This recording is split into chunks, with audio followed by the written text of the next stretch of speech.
James Turner for the untouchable true school sports. Let's go, baby. Bow. Be careful what you wish for because it can become a reality. Yeah.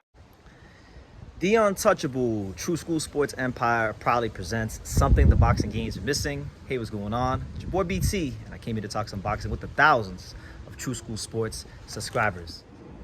All right, so I wanted to come here and just give my respect to David Morrell Jr. because I think in boxing, a lot of times people they put too much stock in a loss, and I've always said this about fighters. You know, if you go in there and you're fighting top competition and you perform very well, even in a loss, not all losses are created equal. There's a big difference between being knocked out in devastating fashion early in a fight.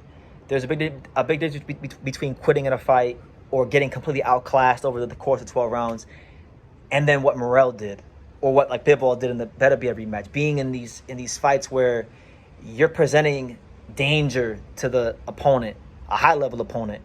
You're fighting another guy who's an upper echelon elite fighter, and you know, having a strong performance in your own right. So I feel like that's what Morrell accomplished. I think, you know, he showed some Benavidez, some vulnerabilities in Benavidez. You know, if you look at Benavidez's face in the post-fight press conference, Benavidez's face was all lumped up. I don't think we ever seen Benavidez's face that lumped up in the post-fight press conference. He dropped him in later rounds, so he still showed, even throughout the course of a 12-round fight in the later rounds, he's still presenting a big challenge and a big threat even in later rounds. So did he win the fight on paper? No, but his stock did go up, and I think there's plenty of building blocks there for Morrell to look at and get better from this fight. And mind you, this was only his 11th or 12th professional fight, so you got to give him respect for that. How many fighters in boxing in their 20s with less than 15 professional fights, only having 11, 10 professional fights, how many of those fighters are going to fight a guy the caliber of a David Benavidez? Truth be told, because I always look at boxing from two perspectives. I look at boxing from my perspective as a fan and managerial, like when I evaluate fights, the managerial perspective. I've always been fascinated about building fighters and how to move them. And like from a managerial standpoint, if we're just being honest, I think the Benavidez fight from the Morrell side of things was a year too early. I think he needed probably not just a couple more fights to build experience, but I think he needed a couple more fights at light heavyweight to be the best version of himself to beat Benavidez, because Benavidez could fight a cruiserweight and he'd be a solid cruiserweight. So he has no problem filling out as a light heavyweight. As to with Morrell has a lankier, leaner frame, and I think he would need to grow into his light heavyweight frame a bit more, right? But I give him respect, and I give him extra credit for taking the fight when really and truthfully, it probably wasn't even the best time to take it for him. But it shows you the belief that he had in himself, and it shows you the belief that even his management team, which I think is even more important, because Morrell's got very smart box people behind him. He has Luis de Cubas Sr., who Benavidez got into an argument with, and he's been around boxing for years, from the Roberto Duran days, and he knows his boxing. So if you can get a guy like that to have that much faith and that much trust in you to fight a guy like Benavidez when you have less than 15 fights, that just shows you how much the confidence they have in him and his ability. So I want to see Morrell in more important fights. I want to see him continue to stay active. I think there's plenty of other really good fights for him in the light heavyweight division. I mean, you got obviously, I think Morrell could fight the loser of Benavidez or of Better Be a Bivol, and I think that'd be a great fight. So him versus Bivol is a great fight. Him versus Better Be would be a great fight. But if he can't get the big names, you know, Anthony Yard, who was you know, been in a lot of big fights and who's a fun fighter from the UK, that'd be a really fun fight. You know, maybe he could fight Joshua Buatsi, who's one of the top light heavyweights out there. That'd be a fun fight. Buatsi, some people look at him as world championship material.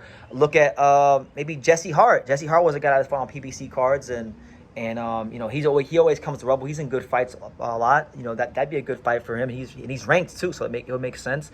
You know, you have fighters like Ahmed El Bialy, who, you know, had fought John Pascal and have been on PBC cards before and are still quietly active and winning fights, but, you know, have been in a big fight in a while. That could be a good fight.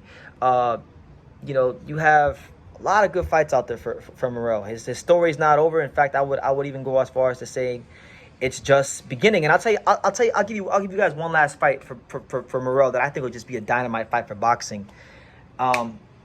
David Morrell versus Atif Overton, I think would be in just an amazing fight, because anybody who knows about Atif Overton, he's a now he's a contender. He was a prospect. I think he's graduated to the contender level. He's number 8 in the WBA right now.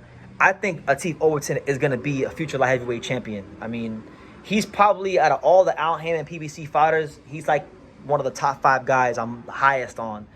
I think him and Morrell would be one of the most dynamic, most interesting, most entertaining fights in boxing. And I think it's a fight Morrell could lose right now at the stage of his career, because that's how good Atif Overton is. He can fight as a slick fighter. He can fight as a counter puncher. He can fight as the aggressive front foot dominant power puncher. That's a tough fight. So if I could pick a fight to make for Morrell, like next, I pick that fight, because it's a fight where it's a guy who's very good. It's in the PBC stable, and he could lose that fight if he's not careful. But either way you cut it up, slice it and dice it, however you want to, whatever you do want to say of Morrell, just make sure you give him his respect, because he fought David Benavidez with less than 15 fights. And, you know, in fights like that, there are no losers, and all losses are not created equal. And he's still going to be a factor in the light heavyweight division. And I just want to give my respect to him, man, because I'm very big on you can't criticize fighters if they're in a big fight against another top opponent and they're in there performing well, you know. And he performed well. He didn't win, like, he didn't get robbed, he didn't win, but he performed well enough to where you say, you know what, this deserves plenty of respect. He dropped Benavidez, he showed vulnerabilities Benavidez, and this is only with 11 fights. So imagine how good he can become if he continues to mature and develop in, let's say, 5 more fights, 6 more fights. How good he'll be. You know, it's a really exciting time for his career in the light heavyweight division, and I think the division will be in good hands with Benavidez set to lead the division any year now. I think when you look at guys like Benavidez, Morrell, Atif Overton, these kind of fighters, you're looking at fighters that are going to lead this division in very good hands. So you guys let me know what you think in the comments down below. You know, make sure you guys take the time to subscribe. And like I say in every single one of these videos, you can love me or you can hate me, but I'm just a kid from Dang. So until next time, take care, guys. Thank you for watching another video on the untouchable True School Sports Empire. For more great boxing content just like this, make sure you guys click right over here. Keep watching my boy BT put on the best interviews out here.